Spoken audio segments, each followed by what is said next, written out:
the first to leave. Now, young people are entitled, narcissistic and lazy in the workplace, but it's not their fault. That's according to one expert in workplace leadership. But a study by accountants Deloitte says millennials will make up to 75% of the workforce by 2025. Well, joining us now from our Central London studio to discuss this are Francke, an expert in management and leadership, and blogger Ash Sarkar. And Ash, are millennials spoilt brats who just think they're owed it all in the workplace? I mean, that's just me. I can't speak for everyone else.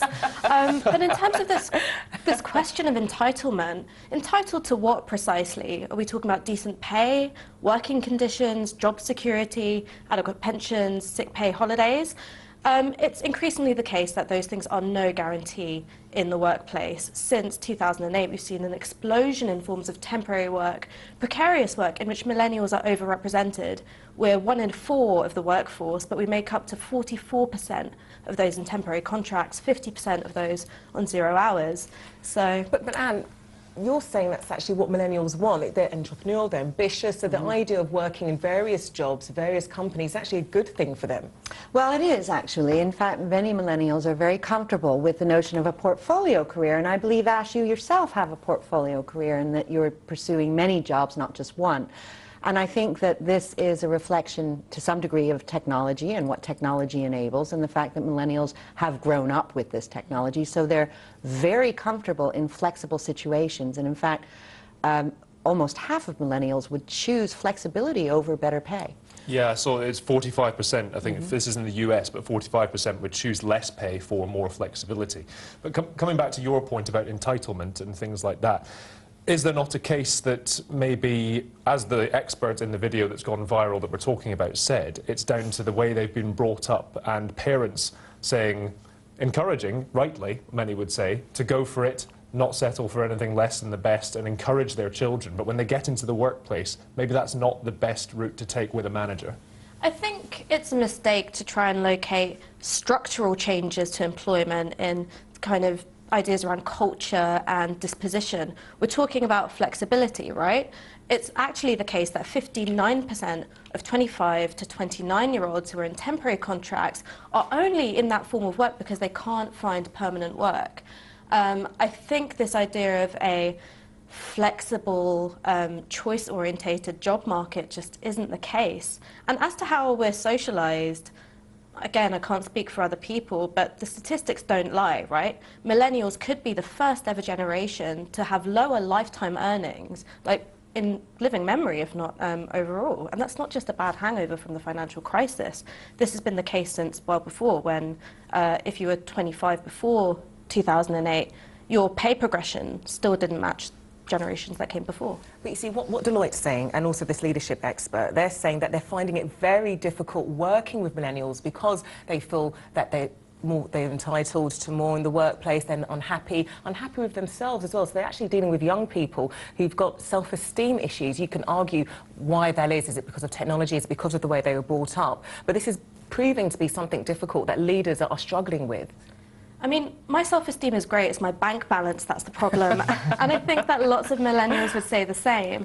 I think we need to look at material, structural causes and seek material and structural solutions rather than these, I think, poorly evidenced claims about disposition and sentiment. And does Ash not have a point that this generation, the millennials, are so much worse off than the baby boomers, their parents? They face, certainly in this country, a complete, almost impossibility of getting on a housing ladder, getting a really good permanent job that has a pension, that has career progression. That's why, as Ash's saying, they hop from job to job and they have that flexibility. It's maybe not a choice in a lot of cases. It is just that they can't tie down a job that's going to give them benefits that their parents had. Well, I think that there are a number of a confluence of factors. So certainly the notion of generation rent plays into this, and Ash is right in saying that her generation will struggle to be as well off as their parents.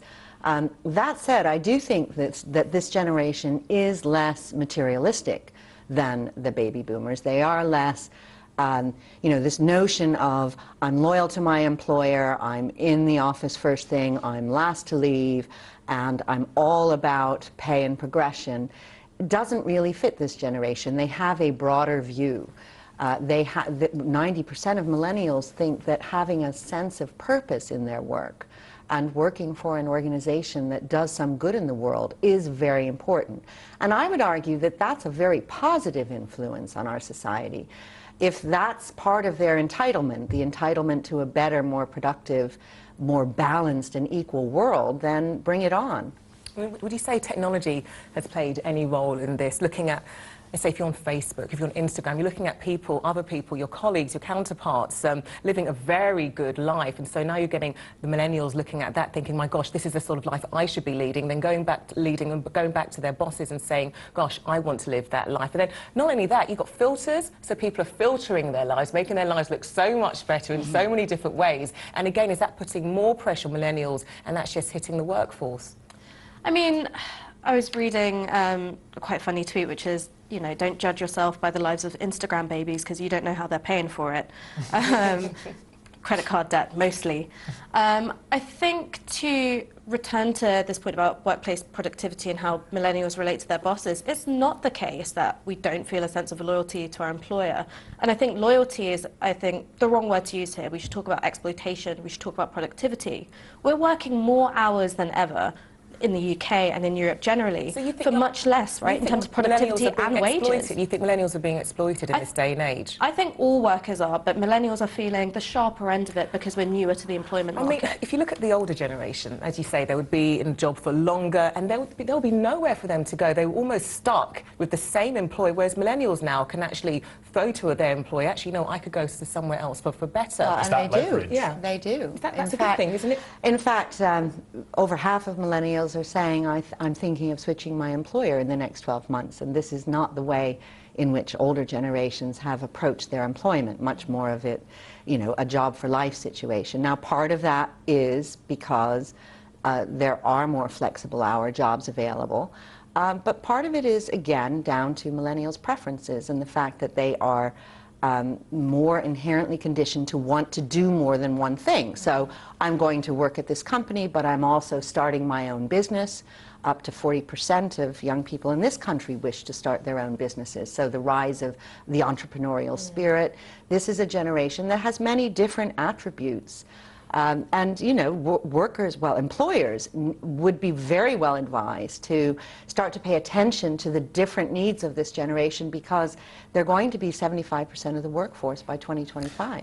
I just want to briefly return to the guy in this video who's giving this talk, saying that it is potentially down to parenting. And one of the things he says is that millennials are thrust into the real world, and in an instant they find out they're not special, their mums can't get them a promotion, that you get nothing for coming in last, and by the way, you can't just have it because you want it. In an instant, their entire self-image is shattered. So you have an entire generation growing up with lower self-esteem than previous generations.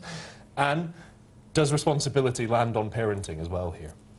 I think there is some truth in some of those statements, surely, and we've all heard about the helicopter parenting that many people, millennials, have enjoyed. So yes, I think there is a certain amount of truth in what some of the points that are being made there. But I do think as well that once millennials do get into the workplace, like any other generation before them, they do adjust to their new realities. And I think employers that are able to harness some of the good aspects of millennials, the fact that they do like to multitask, the fact that they are willing to learn new skills, and that they're very open, those employers benefit disproportionately from getting the best from this younger generation. Oh, I don't know, is it just the case it's the older generation saying younger people don't know they're born? Is it just that from, bitter older generation? Anyway, Anne, Frank, Ash Sackett, thank you very much. Really good discussion. Really good.